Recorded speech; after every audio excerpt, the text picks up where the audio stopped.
We welcome you back to hour number 2 live right here on this college football playoff Saturday special. It is College Football Today live on SportsGrid. He is Joe Lisi. He is Kevin Walsh. I am Ben Stevens. The college football playoff for the first time ever in the 12-team era already underway with a Notre Dame double-digit victory last night at home in South Bend, 27-17 against Indiana. Line in some spots closed lower than a touchdown. The Irish always in control. They cover a total of 50.5 or 51.5 does stay under. The reason I go right to that is because now we talk about the path to a playoff and the path to a national championship with where things stand after the opening game of the opening round. And I do want to start with you, my friend, because it is clear your allegiance to Notre Dame is always there. Yeah. But the most unbiased man in sports media does not just outright pick Notre Dame each and every time. Certainly not. I'll say this.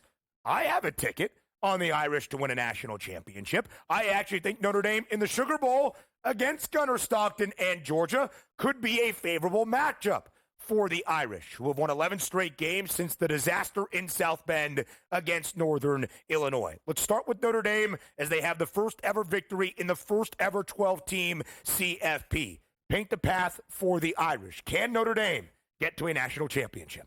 Absolutely. They can. The thing for Notre Dame is the defense has proven to be real, and Riley Leonard is not some prolific passer. That's okay. This is college football. You don't have to be Patrick Mahomes in order to win a national championship. Like ultimately, and I'm not taking shots, like Stetson Bennett went back to back. Mm-hmm. Now Stetson had some great throwing games. My point is if everything around you, is working, you can get on a heater. I think what's so interesting about Notre Dame is, and I'm not doing a bit, how much does beating Indiana raise the profile, right? Like the win over Texas A&M, I think still a great win, but it didn't age as well as they would have hoped had A&M been able to say beat Texas on that final game. And then what was the story of Louisville's season, right? Mostly every time they stepped up, they couldn't answer the bell. Navy, USC, most of these teams kind of fell short of what they were supposed to be. So while we might look at Georgia playing Notre Dame and go, man, that's a really interesting test, and it is. But is there anybody that thinks Notre Dame isn't walking into by far their toughest test of the season when they play the Georgia Bulldogs? No, absolutely. It's the toughest game I think they'll play, and the reason why I say that is Georgia's built to go toe-to-toe with Notre Dame. And Notre Dame has the potential, Ben, to win a national championship. The reason why I say that, they run the football effectively. They're averaging well over 5 yards per carry, shut down the run, and that secondary shuts down everybody, right? When you hold opposing offenses to 50% or less than 50% completion percentage, you're opportunistic, and they did it again, forcing the interception in the first quarter, right, when Indiana had the momentum. When you force interceptions or force turnovers, plus 15 on the year, you're in every ballgame. I mean, barring an absolute implosion. Yep. So, when you look at this matchup for Notre Dame, if they can get by Georgia, they match up against anybody the rest of the way. It's just that Georgia poses a huge problem from an offensive, defensive line perspective. Georgia is going to be there. They're going to force the stress on Notre Dame's offensive line, and Riley Leonard will have to make plays over the top as opposed to using the RPO game. Georgia has struggled with speed teams and speed at the wide receiver position. Even though Notre Dame has that is still not their offensive identity. The Dogs' defense has 2 unreal elite performances this year, both against Texas, on the road in Austin in the SEC championship game, shutting down the rushing attack of the Longhorns. Outside of that, there has been some weakness for this UGA side, but Kirby Smart, having multiple weeks to prepare and understanding that, is as good as you will get. When you look at teams in this college football playoff field with multiple appearances, Notre Dame is one, Ohio State the other. Nobody more appearances than Clemson, who has 7. The Tigers also have 2 national championships. Kev, Georgia has appeared in 4 college football playoffs, and they have 2 national titles to boot as well. I do wonder with the injury to Carson Beck, although there is time to prepare, and nobody has known that longer than the folks in Athens, how they go about getting ready for this matchup now against the Fighting Irish. Yeah, I think this is where those 2 games against Texas, they loom large for Georgia. They are fascinating in that easily their 2 best defensive performances came against Texas. If it wasn't for Georgia being able to completely little brother Texas, the Longhorns would be like plus 120 to win the national championship, right? Yet instead, we're like, I don't know what this Texas team is, right? Like, it's a very fascinating thing for Georgia. That is why I push back. Look, you want to tell me Oregon's the best team? That's fine. But Oregon does not have a performance defensively anywhere near what I've seen from Georgia in their biggest moments. Right. You could make an argument, I'm not sure you'd win it, that if they didn't sweep Texas, Georgia, they might not be in the college football playoff, ultimately, right?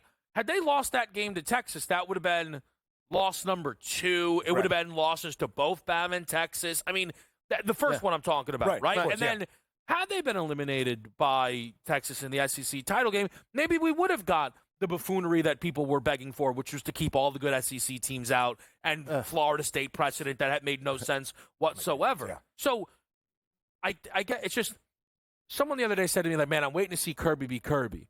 Well, I think I've seen Kirby be Kirby, and that is the biggest advantage that Georgia has with respect to what Marcus Freeman, who's completely 180'd what I thought was one of the low moments a Notre Dame coach had ever had. For sure. Kirby's got 2 national titles on the belt and extra prep time. That's a lot to go through. He is the best in-game adjuster in terms of the college football playoff. If we're talking about in-game adjustments, the ability at the half or in-game to find the weakness of his offense and defense and adjust it, he's the best. And that's why he has 2 national championships.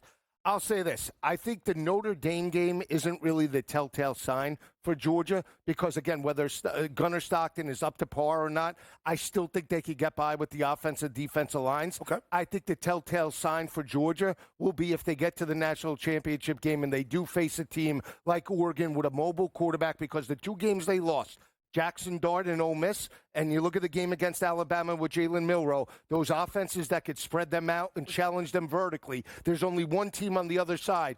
Tennessee, but they're inconsistent. More so Dylan Gabriel and Oregon's offense. Ohio State, if they were to reach that point with Will Howard, I know you have your hesitations about Ohio State's quarterback. I will say this from the odds perspective. Nobody has a better price right now to reach the national championship game, not win that title, but reach the national championship game than Georgia at plus 178. Oregon's second best number, Kevin, plus 186. Notre Dame not far behind the Ducks with the third best price at plus 188. There is a thought the winner of New Year's Day's Sugar Bowl between Georgia and Notre Dame will play for a national crown. 100%, and that's because of everything associated with Penn State, and it's like, oh, no, those teams are actually good, and then, like, they have no chance to win. I'll add this angle, though, and again, I'm not trying to tell you that Georgia's better off without Beck, but one thing that really resonated with me when Stockton checked in is they talked about his ability as a runner. If you're now Notre Dame, you're going into this game, hey, we're preparing for Stockton. What the heck is that? We're preparing for a quarterback power? I don't even know what's going on. Like, and we know how much, look, I know it bothers me with the injury reports and da-da-da, but we know how much clearly college coaches value delaying information or being able to have that leg up. Georgia has that in a big way in that game. For sure, and they've also had the time to prepare Gunnar Stockton with not much in-game experience over this layup, earning that bye from winning an SEC championship. We'll have plenty more on the idle teams in the bracket, by the way, later on. News and notes around college football next.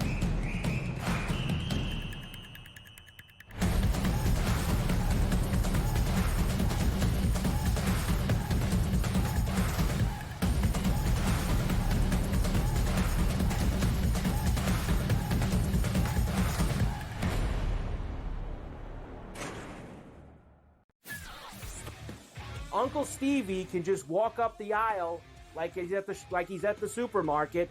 I'll get a starting pitcher here, I'll get a closer here, I'll get a first baseman here, and he'll just keep throwing things in the cart because there is no limit. Now he's gone, so they got to go get arms to make that team better. Because the bottom line was they were just outclassed by the Dodgers. Let's face it, they got their ass beat.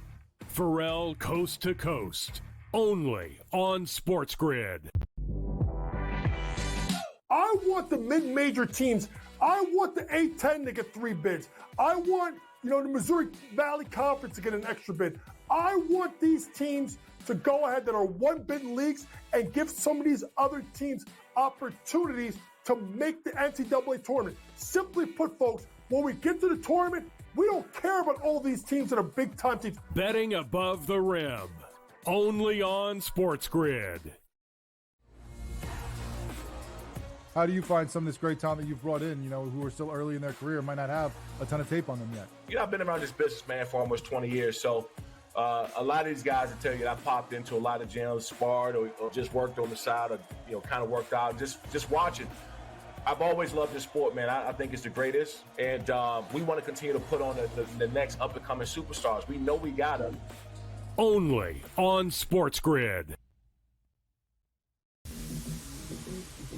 The NFL and college, they don't operate on the same timelines, right? UNLV's head coach just got, the Purdue job this morning, where I imagine, right, UNC probably needs to know from Bill. And let's say it's late December, and we see 7, 8 teams open, and none of them want Bill.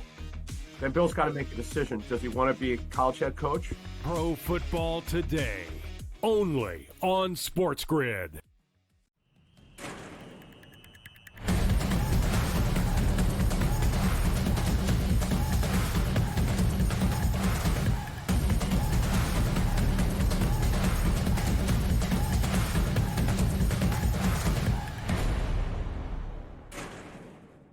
It's one of the unique things about this very unique sport that is college football. We've got a college football playoff happening before our very eyes, a historic field of 12 in the hunt for a national championship. Bowl season rolling on elsewhere around the sport, and still an offseason that is already on the uptick in the rest of college football. The transfer portal is very, very active right now. So some of the biggest names that have entered the portal and found a new destination. Already this week, we bring to you here with some coaching news as well. It's one of the realities that we deal with in this new landscape, of course, of CFP. There is always an eye on the future, Lisi guy, even as we celebrate the present. In the future in Norman, got a little bit better in the last week or so. Ben Arbuckle, the very promising offensive coordinator from Wazoo, heads to Norman to be the OC under Brent Venables. And who comes along with him? As we learn late this week, John Mateer is on his way to Norman, Oklahoma. One of your favorite quarterbacks this year in FBS college football. Lisi guy, what will he do now in the SEC for OU? I think bring an attitude that we've seen back in the days of Baker Mayfield back to Norman, right? Jackson Arnold was a 5-star recruit but held the football way too long, a little bit inexperienced in the reads and progressions, and not as athletic as John Mateer. He's an athletic quarterback that can run the football, takes games over at any given time. Texas Tech, he dominated in terms of that matchup on the ground, and he has an above-average arm. And now with Arbuckle in that offense, I think Oklahoma gets back to potentially a 9 or a 10-win season with John Mateer. The biggest thing, too, we talk about attitude. His ability to never quit and just elevate those teammates around them. Did it at Wazoo. Yeah. Going to do it in Norman, Kev. I'm actually really excited as well by the move because I think when you look at OU this season, again, that is one of the 25 easily best defenses in college football, right? They didn't have the quarterback room even remotely at the level. Mm-hmm. Now, I know John Mateer played at Wazoo. What I like about Mateer is it wasn't one-dimensional. Right. It was, and in the bigger games, you got a little bit of this, a little bit of that, right? Like his performance against Texas Tech, it was the ground game that wowed you. Yeah. The game against Boise, and look, I know they didn't play great, but he throws for 300-plus, completes 70% of his passes there. So those are the type of things that I think you like to see. Also, if I'm not mistaken, led FBS in total touchdowns? At 44? I mean, no matter where you are, I think that's pretty darn relevant that he was able to give you 29 air and 15 ground. Especially if that offensive scheme is going to be the thing that you have congruency in, even in a new spot, but season over season. We had 22 passers this year at the FBS level throw for more than 3,000 yards, John Mateer being one of them. Nobody else ran for more than 750. John Mateer had 826 yards on the ground. A big get for OU. I will be fascinated by their win total because it was 7 entering this year. Kev, you were right on the under of that back in the summer here on College Football Today. They had a very difficult schedule. They were not the beneficiaries of entering the Southeastern Conference like their former Big 12 foe in Texas. They were good in spots, but close at just 6-6. Will be really interesting to see that year-over-year improvement, perhaps with an easier SEC slate in 2025. Another quarterback to know in the portal, as you saw that list there. We can go through each and every one, but Kevin, a new move I know you were very excited by, Caden Salter, a guy that, much like John Mateer during his time at Liberty, can do a little bit through the air and a lot on the ground as well. Heading to Boulder to play under Deion Sanders. Juju Lewis, the second-rated quarterback prospect in the 2025 class, also headed to Colorado. Deion Sanders seems to be building in Boulder after a very successful 9-win season. I cannot stress enough where we were at a moment in this year and where we are now. Their opening game was against North Dakota State, who we'll actually talk about in a little bit, right? And I understand they're great at the FCS level. Classic Colorado. Can't cover, can't extend, defensive disaster. The next week, Nebraska destroys them. And I personally was like, all right, well, we know Shador and Travis are leaving. Like, man, if this season is going to unravel, remember the preseason expectations paired with the first 2 games. Okay, I don't think Colorado was now not expected to make a bowl game. Deion is now one of the major power brokers in this sport. And I know quarterbacks were highlighting the number 1 defensive portal player ends up in Boulder. The fact that he brings in Juju Lewis and can go, hey, you're not going to start right away. And Lewis is like, yeah, all good, Deion. That's fine. You're going to get me to the NFL. Like, I know Shador's a special player, but now Deion can go, yeah, this is what I do. If you're special, you're going top 5 if you play at my program. It is remarkable to see what Deion Sanders has done at Colorado. Anyone who's, we're going to follow the Deion blueprint, good luck, because it's once in a lifetime, it feels like. That's what Belichick is trying to do in North Carolina. We'll see if he can implement that this season. What's intriguing about Caden Salter, and you're talking about a quarterback a couple of years ago, 32 touchdowns, and he also threw the air, and he also rushed for 1,000 yards, right? That's an added dimension that they didn't have with Shador Sanders, right? They had one of the worst rushing attacks in back-to-back years in all of college football because they chucked it. What does this bring to the offensive identity now with potentially Caden Salter in that offense, right? Dual threat RPO game. How can he elevate his game, not just in terms of the passing attack? That's what I want to see play out in the Big 12. His quarterbacking style is not that of Shador Sanders. In fact, it was not the offensive scheme generated by Pat Shurmur this past year in Boulder as well. How do they adapt now with their talent? You mentioned Jaheim Otis, one of those great interior defensive linemen from Alabama, now headed to Boulder as well. He's pulling from Bama? I know and Bama guys are hitting the portal, but come on. But listen, Deion is there to stay, as we are learning in real time. I am fascinated, as I mentioned, Oklahoma's potential preseason win total. Is Colorado going to have...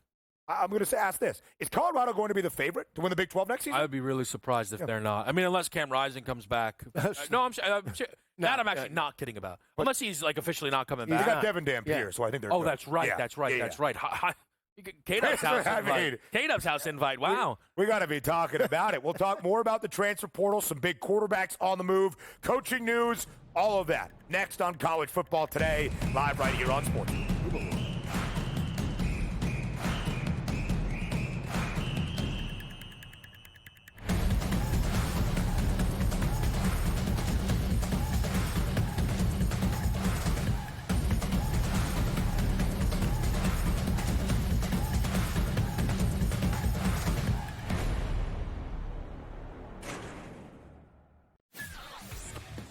Uncle Stevie can just walk up the aisle like he's at the supermarket. I'll get a starting pitcher here, I'll get a closer here, I'll get a first baseman here, and he'll just keep throwing things in the cart because there is no limit. Now he's gone, so they got to go get arms to make that team better. Because the bottom line was they were just outclassed by the Dodgers. Let's face it, they got their ass beat. Pharrell Coast to Coast, only on SportsGrid. I want the mid-major teams. I want the A-10 to get 3 bids. I want, the Missouri Valley Conference to get an extra bid. I want these teams to go ahead that are 1-bid leagues and give some of these other teams opportunities to make the NCAA tournament. Simply put, folks, when we get to the tournament, we don't care about all these teams that are big-time teams. Betting above the rim, only on SportsGrid.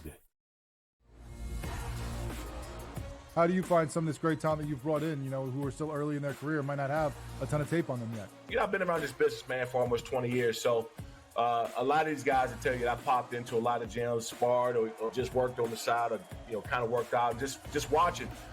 I've always loved this sport, man. I think it's the greatest. And we want to continue to put on the next up-and-coming superstars. We know we got them.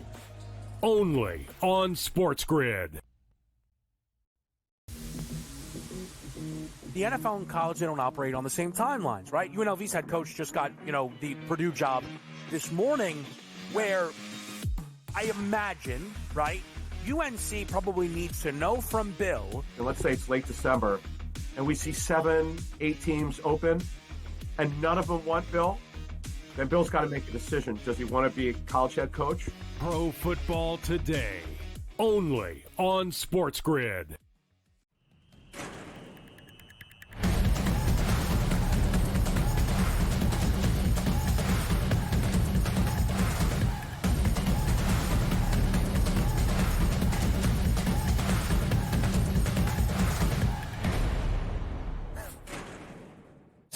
Live right here on College Football Today, the news and notes you need elsewhere around college football as the transfer portal continues to go, even as the college football playoff is now underway. A quarterback that has been in the portal a few times in the last few years, from Texas to Duke, Duke now to Oregon State.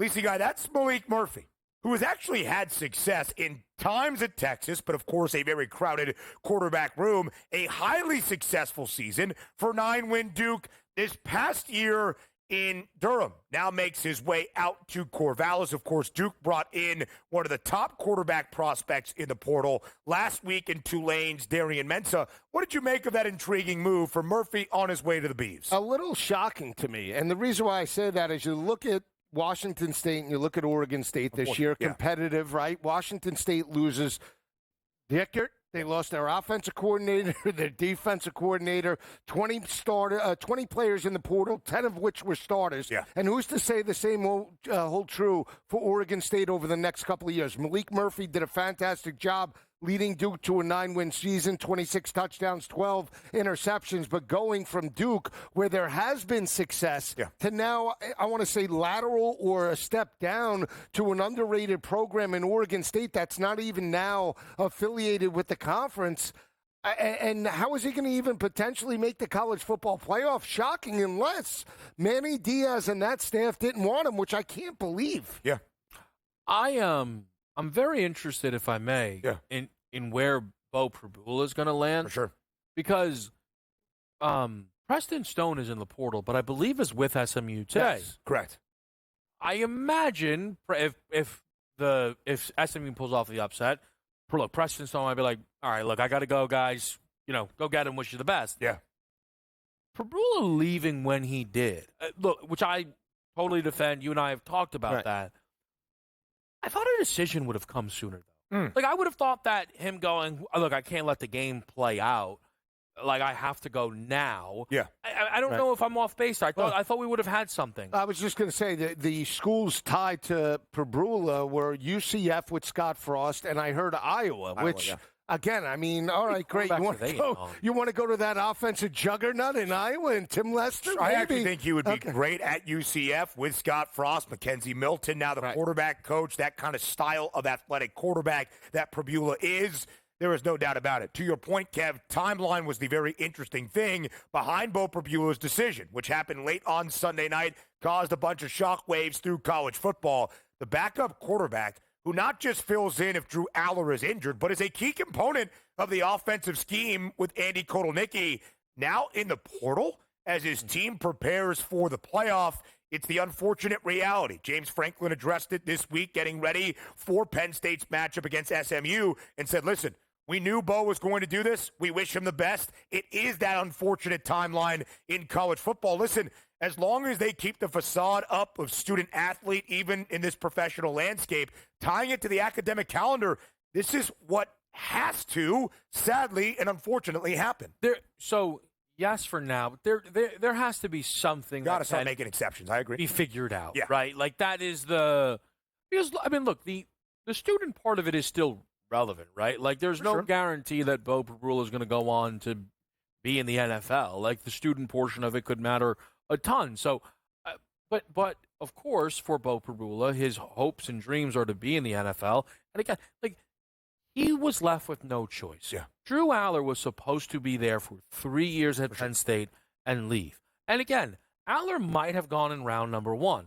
But now that the money is what it is, I think, as well at the college level, he decides to make the decision to stay.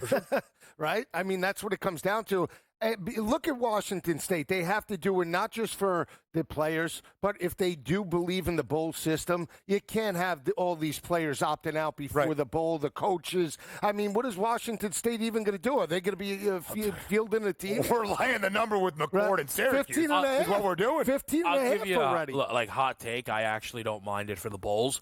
Because for me, maybe it's because it's gone well. Yeah. It's been fun to, like, figure it all out. If you are invested in college football, there are so many edges you have in bowl season that you don't normally have week in, week out. Yeah, it's not even like, it's more just like the carousel. Like, I love free agency and all sports. Like, no, but the idea that Bo Perbula, who is from Pennsylvania, like, had to leave Penn State during what people think could be the most fruitful run in their recent memory. That's brutal. Listen, it's a new age. Even Clemson is getting involved in the transfer portal. Will Help making his way from Purdue to Clemson, the first ever defensive transfer Dabo Swinney and the Tigers have welcomed in. FCS postseason next.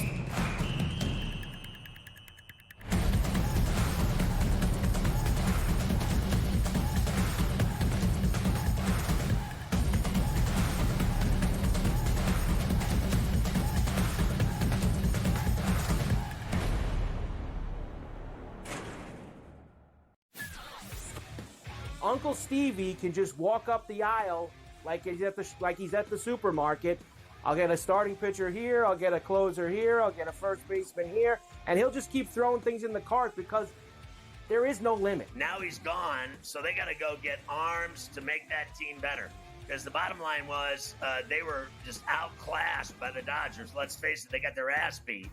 Pharrell Coast to Coast, only on SportsGrid. I want the mid-major teams. I want the A-10 to get 3 bids. I want, the Missouri Valley Conference to get an extra bid. I want these teams to go ahead that are 1-bid leagues and give some of these other teams opportunities to make the NCAA tournament. Simply put, folks, when we get to the tournament, we don't care about all these teams that are big-time teams. Betting above the rim, only on SportsGrid. How do you find some of this great talent that you've brought in, who are still early in their career, might not have a ton of tape on them yet? I've been around this business, man, for almost 20 years. So a lot of these guys will tell you that I popped into a lot of gyms, sparred, or just worked on the side, or, kind of worked out, just watching. I've always loved this sport, man. I think it's the greatest. And we want to continue to put on the next up-and-coming superstars. We know we got them. Only on SportsGrid.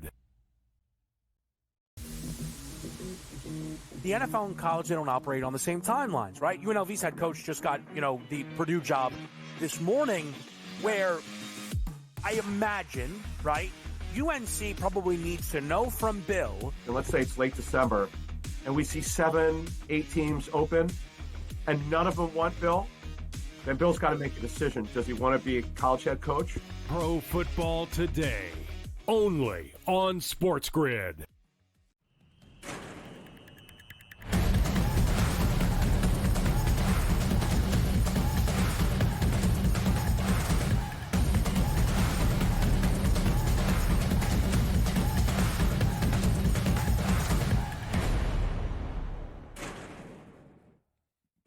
This Saturday of American football is as good as you will find. A triple header of the college football playoff at the FBS level, starting around 1 p.m. Eastern time and noon here on the SportsGrid desk. We transition to a Pro Football Today show to get you set for a doubleheader of Week 16 matchup in the National Football League. And do not sleep on semifinal Saturday in the FCS postseason, including one of the great rivalries in this sport, regardless of level. It is not the Dakota marker on the line today between North Dakota State and South Dakota State, as it was way back in the middle of October. NDSU, by the way, winning that one. But the two powerhouses in FCS football for a spot in the FCS National Championship game today in Fargo.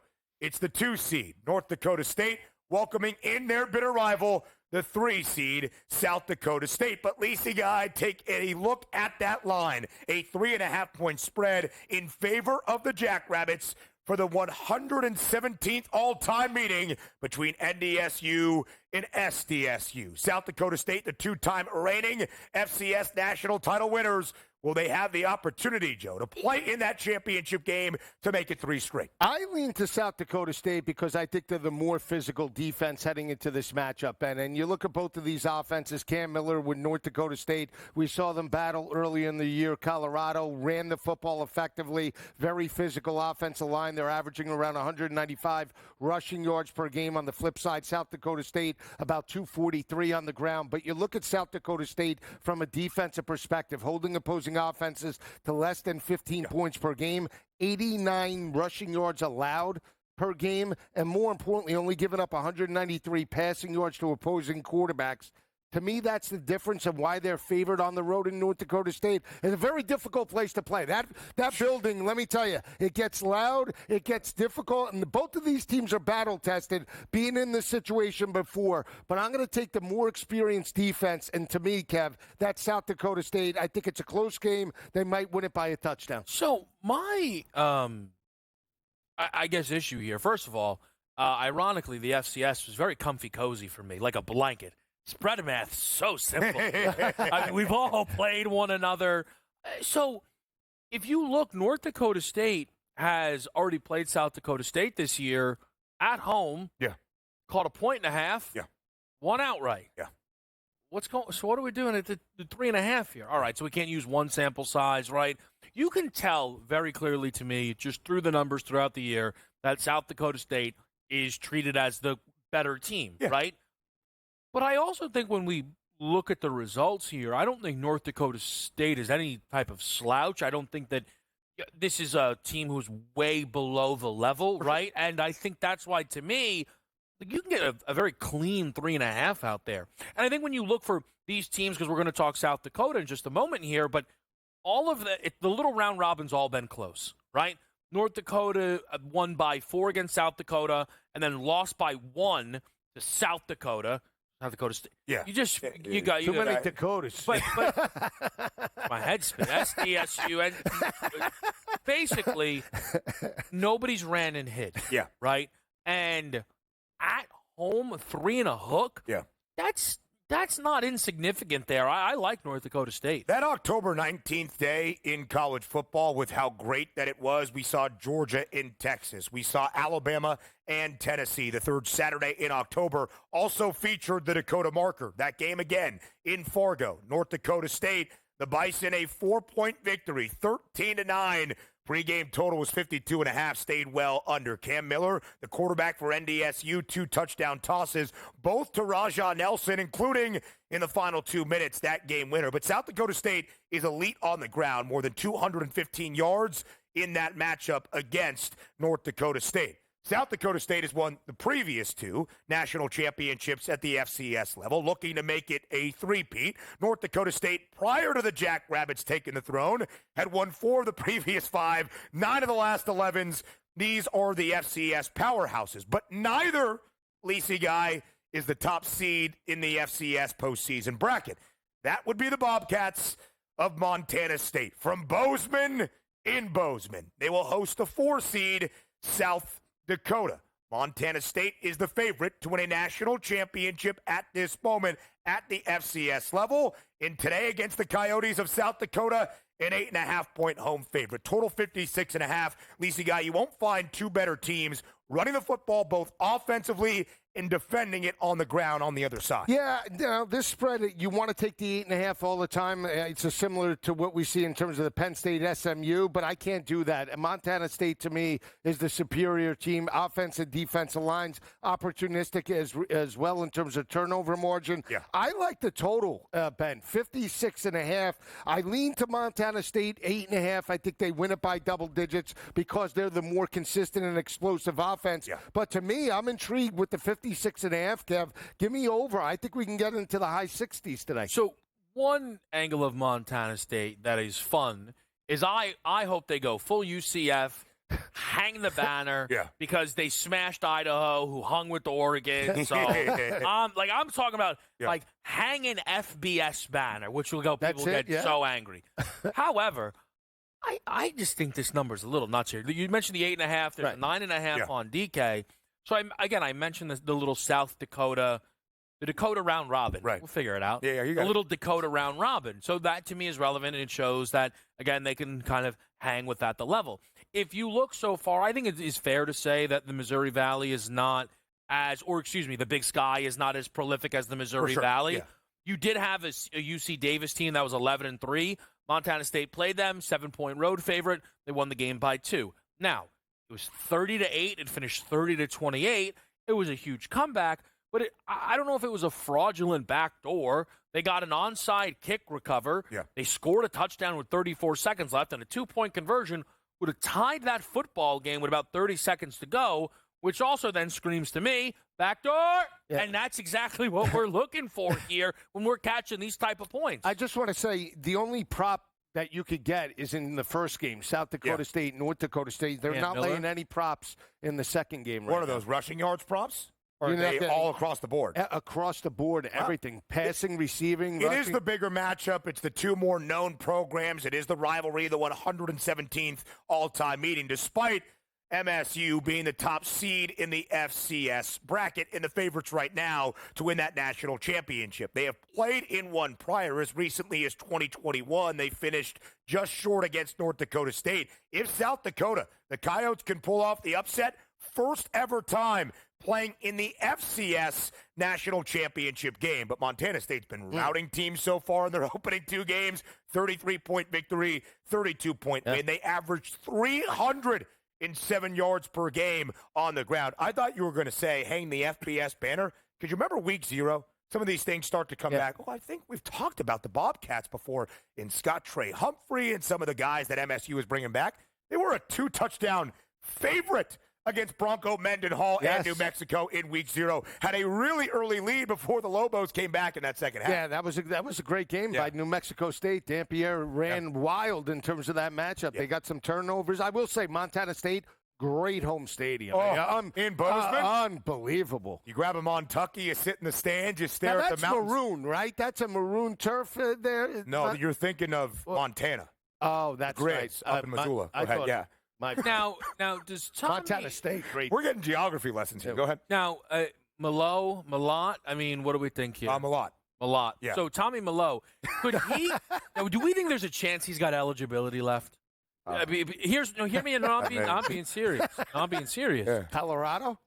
9.1, 8 yards, 9 yards, and 9.4 yards per pass. Me, a true ball knower, knows that that's the most important statistic you could possibly have. Yeah.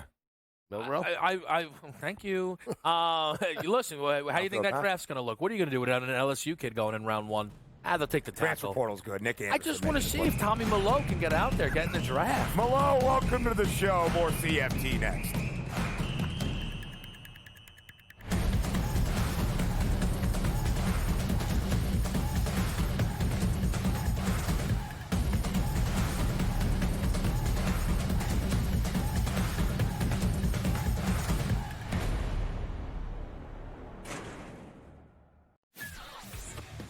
Uncle Stevie can just walk up the aisle like he's at the supermarket.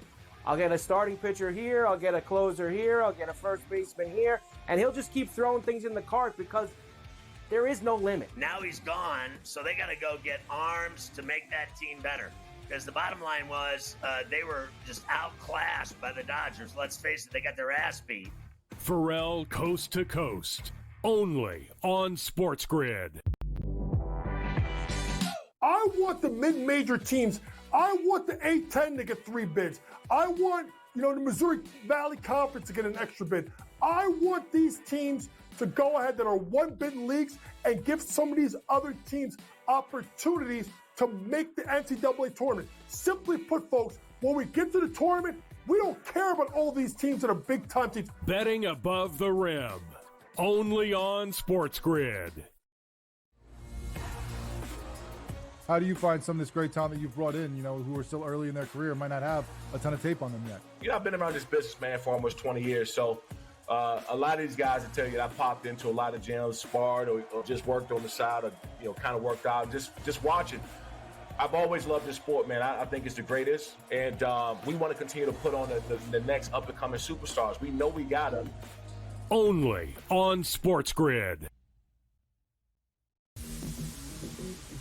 The NFL and college, they don't operate on the same timelines, right? UNLV's head coach just got, the Purdue job this morning, where I imagine, right, UNC probably needs to know from Bill. And let's say it's late December, and we see 7, 8 teams open, and none of them want Bill.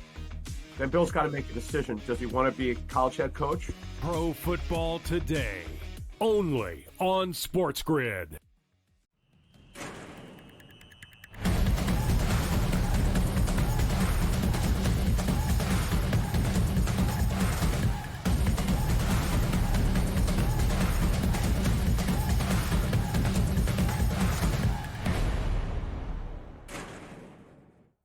Live right here on College Football Today into hour number 2 of our College Football Playoff Saturday special. That includes semifinal Saturday at the FCS level. And Kev, we are now into an expanded playoff format. For the first ever time, we have 12 teams in the FBS, College Football Playoff.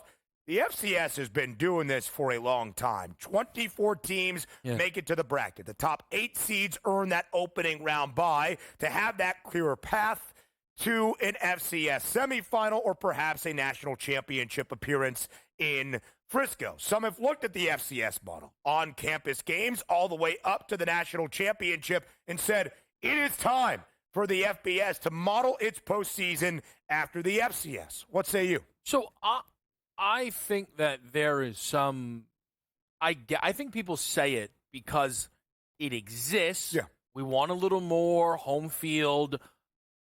I do think 24 would be too many. A lot. I don't think we're ready for that. I think case in point, last night.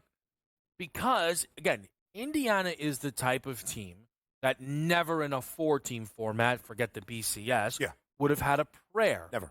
Now, I think that's why expansion is good, that at minimum we spend time talking about Indiana throughout this season. If we get to a 24-team playoff, I think people's brains will shatter. Trying to figure Tulane. I think 16 is a really nice sweet spot personally, Lisi, but I think it is interesting that the FCS has been doing it like this for some time. Let's get through the first year with 12. I think 12 is good, and I'll tell you why, in my opinion. Regular season still mattered. We had those great games that went down to the wire, playoff situations throughout the regular season. I love that. And it also gave the opportunity for teams like Indiana, for teams like SMU. And I understand we didn't get the type of quality or the competitiveness that we wanted. But the other aspect then, Ben, and tell me if I'm wrong, is then the Big Ten and the SEC and potentially maybe the Big 12 getting together and saying, you know what, we'll have our own college football playoff. Everybody's insignificant, and then we just have that situation. And I don't want to see that. I want to see the David versus Goliath, because I still believe in an opportunity. You get those Boise State over Oklahoma wins. It might not happen on a consistent basis. You'll get routes, but we had routes with the 4-team playoff. Let's have routes at the 12-team, but reward those teams like SMU and Indiana. I'll just make a couple of points here, right? one of the reasons we wanted the expanded college football playoff format is to not have the hypothetical debates that we have continued to have even in this 12-team era. We wanted football games for a team to truly prove its worth if it was ready. Indiana simply was not. Average margin of victory in the 20 semifinal games we had in the 4-team format, 17.9 points per game. Blowouts have happened. Blowouts do happen in a unique sport that is college football. What I do think the FCS gets right is its format in the postseason. Just the top 8 teams ranked based on their resume earn that opening round bye. No guarantees for conference champs. They earn that first round idle weekend. And I would just say, who are the 4 teams playing on semifinal Saturday at the FCS level? The top 4 seeds in this tournament bracket. The cream does rise to the top, even in college basketball for the most part. So let me ask you this, because this will be we'll get to all this stuff. We have so much time. Yeah. It's a lovely Saturday. This is going to be relevant next year when we're betting the make-miss playoff markets. Right? Do you feel a little bit that with expansion, people got a little too gung-ho of letting the little guy in, and we overcorrected a little bit? Because start to finish, people were so dead set on they better not let in too many SEC teams. Like, ultimately, under the 4-team era, we used to always hear the phrase, 4 best teams. There isn't a person alive who thinks we put the 12 best teams in under our format today. I think in the context and the construction of how the committee had to deal with this bracket and these 12 teams, I do find it difficult at times to argue they did not get the correct 12 teams in based on resume, based on record, based on both wins and losses mattering. I will say, I do believe the idea of allowing the little guy in to incentivize conference champions in automatic bids is a good thing. To guarantee opening round buys is not my favorite feature of this format. Right, but when we're talking little guy, right, the 2 little guys that we're actually referencing are part of Power 4 conferences, right? And we're not talking about Boise State. That's a group of 5 champion that acts a group of, excuse me. I do think that continues next week, right? If we have those teams in Boise State and Arizona State, that because they won the Mountain West and the Big 12 and were 4 of the 5 highest-ranked conference champs earn the opening round bye, these conversations are going to continue. But it happened last year, right? Meaning last year we got and took out Florida State and Georgia, right, because we didn't feel they were the best teams at that particular time. We gave the conference champions their right. Alabama and Texas, who were conference champions that had 1 loss, right? It's that we rewarded them. This year we didn't do that per se. And we put in the teams that potentially we made a mistake for last year, because Georgia should have been in the college football playoff if we're talking 4 best teams. Well, look, last year was really – no, I think last year we just didn't have enough spots. Do you think Georgia was better than Texas last year? Yes. I mean, yes, but – see, we're splitting hairs, but my point is – Can I just say this? SMU did not actually deserve – that last seat. What happened was SMU deserved it before conference championship games, and then we demanded they better not take that game into account. Well, we did it with TCU 2 years ago when they lost to K-State, though.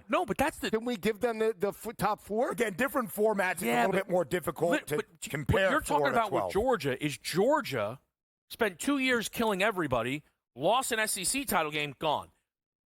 SMU ended up, like we talk about SMU versus Indiana. Yeah. Indiana's FPI was higher. Strength of record was higher. SMU was outside the top 12 in both statistics. So, again, that's what we went out of our way this year to go, we've never had SMU, they better get in, instead of putting in Alabama, which is a weird thing. Yeah, but based on the confines, again, SMU was ranked ahead of Alabama entering a conference championship. It's why we saw what we did. More on college football today next.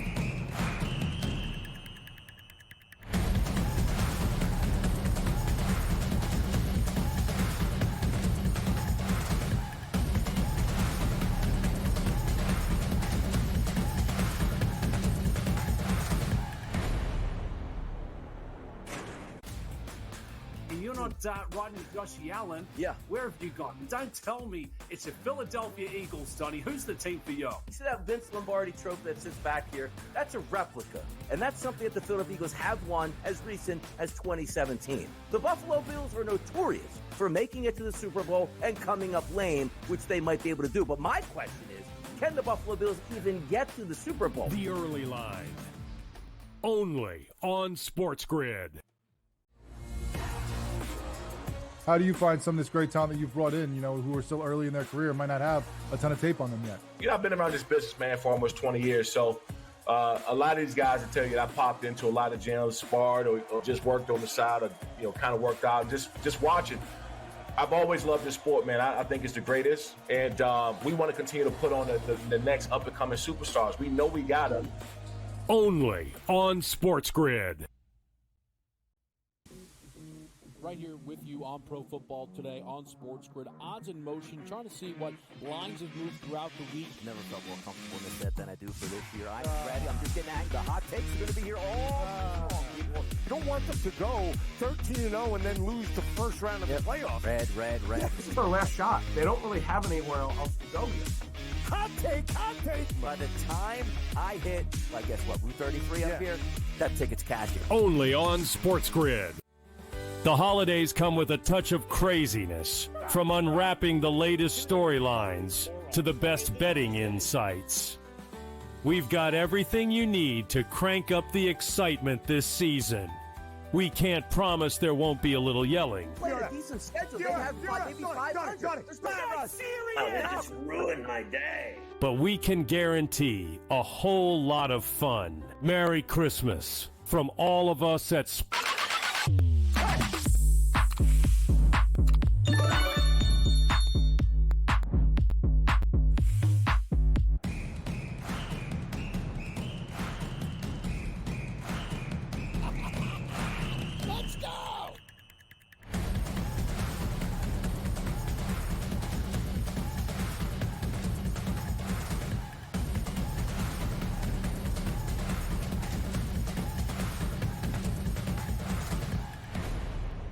We're right here on SportsGrid. Kevin Walsh, Joe Lisi, and Ben Stevens. It's time for Sports Millions Pick'ems. You've seen us talk about this on Game Time Decisions, Pro Football Today, getting involved with the NFL options. We've had the higher and lowers. We've messed around with kicking props. We'll do it again here, believe it or not. Shout out Sports Millions. I've not seen kicking props really in other spots here at the college level. Right. So I said, we got to jump. We got to get involved in that way. I do think it would be nice to go in chronological order. So we're going to give you a guy, or two from all of these games here, Joe. Penn State, SMU. You're looking at these players, higher or lower, who stood out to you? Kevin Jennings, the quarterback for SMU, has averaged over the last 5 weeks 306 passing yards per game, has thrown 13 touchdowns, 5 interceptions. You look at his total today, 233.5. I'm going higher, 233.5, 250, 260 plus for Kevin Jennings. They're averaging 267 passing yards per game. I think he gets it done on the road today. And I will say with Jennings, a question that I think I had around Rourke. Now, he failed ultimately, but man, if Rourke looks great, let's talk about how good is he relative to the field. Yeah. I think that question sits out there for Kevin Jennings, Ben, where we could, if we leave this game with an upset, we might go, that's the most dynamic player in the playoff. And right around this number is fascinating. 225 passing yards at least for Kevin Jennings in all 9 contests for the Stangs in ACC action. Lisi guy, only 2 quarterbacks, though, over that number, higher than that number against Penn State's defense this year. Connor Bazelak for Bowling Green, and, of course, in the Big Ten title game for Dylan Gabriel. The other quarterback in that equation, though, Lisi guy, Drew Aller. Somebody I know you don't always have the most confidence in. How do you approach Penn State's quarterback in this matchup? Well, think about the games that Penn State has won. They are very dominant in terms of the rushing attack. They're averaging 201 rushing yards per game. They rushed for 292 in the Big Ten championship against Oregon, but lost that matchup. Drew Aller has a passing total today of 1.5 passing touchdowns I'm going lower. I believe that he doesn't hit that number today. And the reason why is if Penn State's going to win this matchup, they need Nick Singleton. They need Katron Allen to be effective in the rushing attack to keep him into short third down type of situations. I think a lower scoring game favors Penn State, so I'm going lower, lower 1.5 passing touchdowns. For me, taking a look at Texas and Clemson, there were a few options, actually, that, again, you can't find many places outside of Sports Millions Pick'em. We start with Jaden Blue. He's a do-it-all back who I don't think they let do anywhere near enough. If you look, his recent sample size is not a guy who's heavily been featured into the game plan. I think that could change today. I'm going higher than 44 rushing plus receiving yards. Blue, again, is capable of being great either end of it. I think for Clemson, the rush defense is very poor, so we could see a few more carries for Blue because maybe you don't want to give Wisner a 35 kind of carry type of game. I also think the potential absence of Isaiah Bond could open up some pass work for Blue. And then I alluded to it, a rarity. Come on. If not a first tier on CFT, but a little kicking action. Burn. Right through the 6.5 kicking points. Higher than this in all but 3 games this season. Give me a field goal. Give me some extra points here. A lot of ways to go higher than that number, Ben. Bert Auburn may be the most important player for Texas in the SEC championship game based on the kicks that he had in those crucial spots. So we'll end it with a nightcap in Columbus. Ohio State and Tennessee. I'll start with the Vols offensively. The SEC's leading rusher, nearly 1,500 yards on the ground this year. That's Tennessee's Dylan Sampson. I go higher than his rushing yards prop today against the Buckeyes. That number right now standing at 92.5. Ohio State, one of the top 10 rushing defenses in the sport, but against the best competition they have seen this year, those opposing backs have gone higher than that number. I like Dylan Sampson higher than 92.5. And how about on the other side for the Buckeyes offensively? Jeremiah Smith is the name to know. Emeka Egbuka is their leading receiver in terms of receptions, higher than 4.5. That's how I would look at it for Emeka Egbuka this season for Ohio State. Sports Millions Pick'em. Get ready for the college football playoff. Back on CFT next.